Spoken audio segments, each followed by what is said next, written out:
ஆராதனை வேளையிலே நாம் ஏன் கரங்களை உயர்த்தி ஆராதிக்கின்றோம்? வலது கையை மட்டும் நாம் உயர்த்தி ஆராதிக்கின்ற போது தேவனுடைய மகிமையை நாம் வெளிப்படுத்துகிறோம்.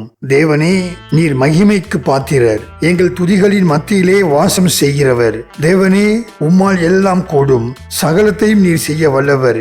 இயற்கையும் உம் வார்த்தைக்கு அடங்கும், சகலத்தையும் உம் வார்த்தையினால் படைத்திருக்கிறீர். நீர் சொல்ல ஆகும், நீர் கட்டளையிட நிற்கும். இப்படியாக கர்த்தருடைய மகத்துவங்களை சொல்லி நாம் வலது கரங்களை அசைத்து ஆராதிக்கலாம். நம் இடது கையை மட்டும் உயர்த்தி ஆராதிக்கும் போது அவருடைய மரணத்தை நினைவு கூறும்படியாக, தேவனே, நீர் எங்களுக்காக அடிக்கப்பட்டீர், நொறுக்கப்பட்டீர், எங்களுக்காக அவமானங்களை தாங்கிக் கொண்டீர், எங்களுடைய ஆத்துமாவை மீட்டெடுக்கும்படியாக நீர் சிலுவையில் செய்த தியாகத்திற்காக நன்றி என்று சொல்லி இடது கைகளை உயர்த்தி அசைத்து ஆராதிக்கலாம். இரண்டு கைகளையும் ஒரே சமயத்திலே உயர்த்தி ஆராதிக்கின்ற போது நாம் கர்த்தரிடத்திலே சரணடைகின்றோம் என்று அர்த்தம் கொள்ளலாம்.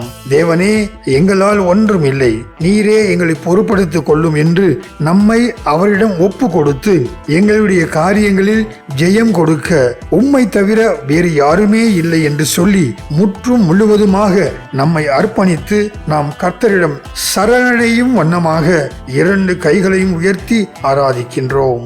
யாத்திரையாகமம் 17ஆம் அதிகாரம் யோசுவா முன்னின்று அமலேக்கியருக்கு எதிராக நடத்தும் யுத்தத்தை பற்றி பேசுகிறது. மோசேயானவன் மலை மேலே நின்று கொண்டு இரண்டு கைகளையும் உயர்த்திய போது யோசுவா எதிரிகளை பட்டய கருக்கிலே முறியடித்தான். அதே சமயம் மோசே தன் கைகளை கீழே போட்ட போது எதிரிகள் இஸ்ரவேல் ஜனங்களை மேற்கொண்டார்கள். ஆகையால் மோசேயின் கரங்கள் அசந்து போகாதபடிக்கு ஆரோனும் ஊரும் ஒருவன் ஒரு பக்கத்திலும் இன்னொருவன் மறுபக்கத்திலும் நின்று மோசேயின் கரங்களை உயர்த்தி பிடித்து தாங்கிக் கொண்டனர்.